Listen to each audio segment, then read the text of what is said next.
Halo, Assalamualaikum warahmatullahi wabarakatuh. Kembali lagi tentunya bersama Lita di Spesialis Ternak, Solusi para Peternak.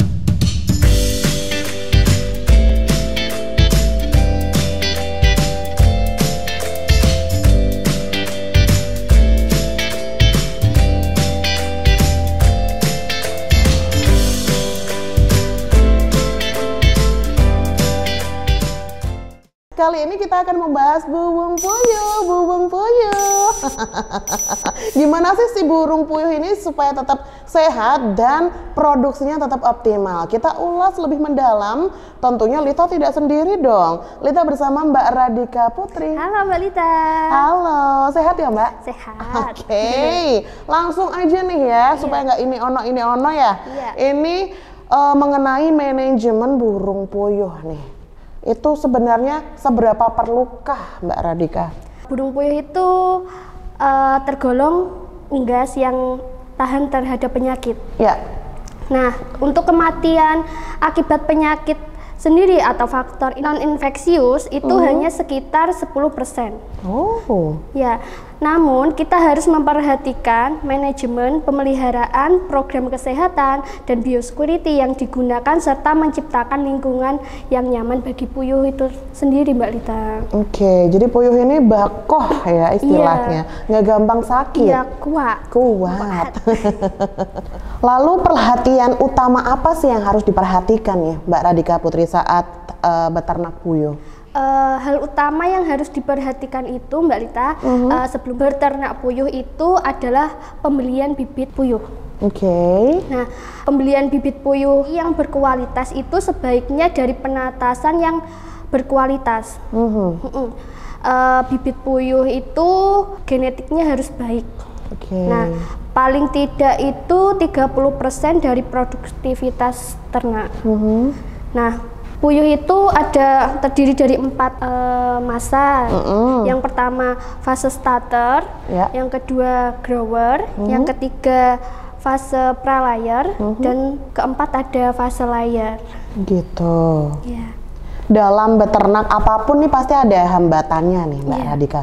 Kalau hambatan kalau kita sedang beternak puyuh ini apa ini? Hambatannya yang pertama itu performa puyuh akan optimal ya Mbak Lita jika puyuh itu sehat. Nah, di sisi lain ada faktor-faktor penyebab gangguan kesehatan puyuh dan menurunnya produktivitas puyuh itu terbagi menjadi 2 bagian. Yang pertama ada non-infeksius. Nah, non-infeksius ini meliputi stres. Bisa stres ya puyuh ya Mbak. Nah, stres ini ketika puyuh dipindahkan dari kandang starter ke grower, kemudian dari kandang grower ke layer. Nah, tingkat kesetresan ini mengakibatkan menurunnya produktivitas telur puyuh. Jadi dia belum bisa beradaptasi gitu ya. Yang kedua, kepadatan kandang terlalu padat. Kepadatan puyuh dalam kandang merupakan salah satu faktor yang perlu dipertimbangkan karena tingkat kepadatan yang tinggi akan mengakibatkan tidak leluasanya beraktivitas. Temperatur kandang naik, akumulasi gas amonia dari feses dan cekaman panas sehingga puyuh mudah terserang penyakit. Yang ketiga ada kebutuhan nutrisi tidak sesuai. Nah, kecukupan nutrisi dalam rangsum juga berpengaruh besar terhadap produktivitas dan kondisi kesehatan puyuh. Jika puyuh kekurangan nutrisi yang dibutuhkan, maka akan terjadi defisien yang memudahkan terjadinya gangguan kesehatan dan produktivitas. Selain itu, kelebihan nutrisi, contohnya kadar protein, berlebih yang dapat meningkatkan kadar amonia dalam feses. Yang kedua ini ada faktor infeksius. Nah, faktor infeksius ini meliputi penyakit ND, penyakit AID, penyakit infeksius bronkitis, terus ada koryza, dan ada pulorum Mbak Lita. Lalu kalau supaya burung puyuhnya ini tetap sehat gimana? Ada triknya nggak ini? Hal yang perlu diperhatikan nih Mbak Rita agar puyuh tidak terserang penyakit. Yang pertama memperhatikan puyuh tetap prima. Nah, untuk mempertahankan puyuh tetap prima, tindakan yang perlu dilakukan. Yang pertama ada vaksinasi. Dibandingkan dengan unggas lain, puyuh merupakan jenis unggas yang memiliki daya tahan tubuh yang cukup tinggi terhadap penyakit. Nah, namun tetap harus dilakukan vaksinasi yang bertujuan untuk menggerakkan sistem kekebalan tubuh guna menghasilkan antibodi sehingga daya tahan tubuh puyuh lebih optimal. Yang kedua ada cleaning program.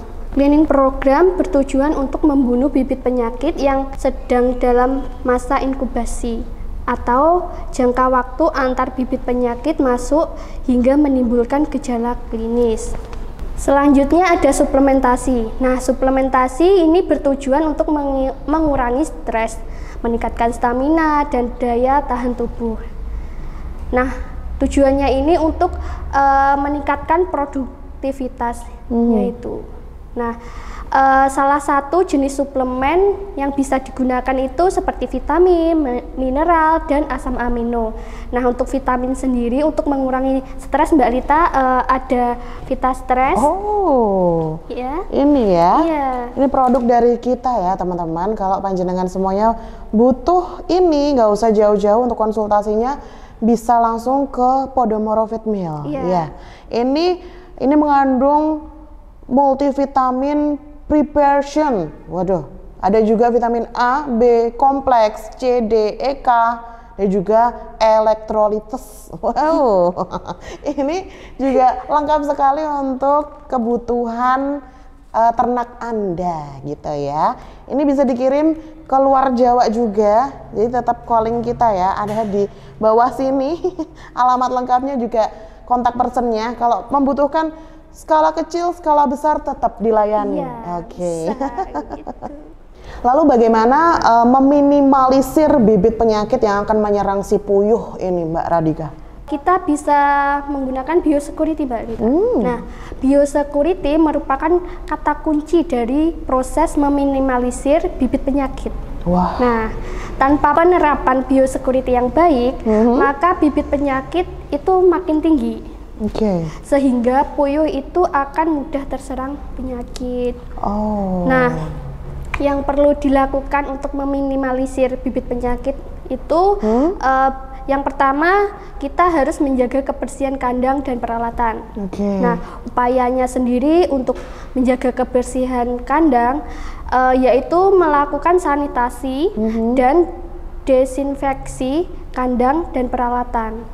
Nah, yang kedua, kita harus mengatur orang-orang yang masuk. Jadi kalau orang yang tidak berkepentingan tidak usah masuk. Mending di luarnya dikasih yang tidak berkepentingan dilarang masuk gitu ya. Yang ketiga, pengendalian hewan liar dan vektor penyakit. Nah, hama yang sering mengganggu ternak puyuh di antara lain yaitu ada tikus, kecoa, dan semut. Nah, pencegahannya sendiri dengan memasang tutup wadah telur pada ram kawat yang dilubangi, ventilasi kandang, serta selalu menutup pintu ruangan kandang. Yang keempat ada isolasi puyuh sakit. Untuk puyuh yang sakit, biasanya merupakan sumber penularan bibit penyakit yang utama dan sebaiknya segera dipisahkan sehingga penularan dapat diminimalkan untuk penyakitnya.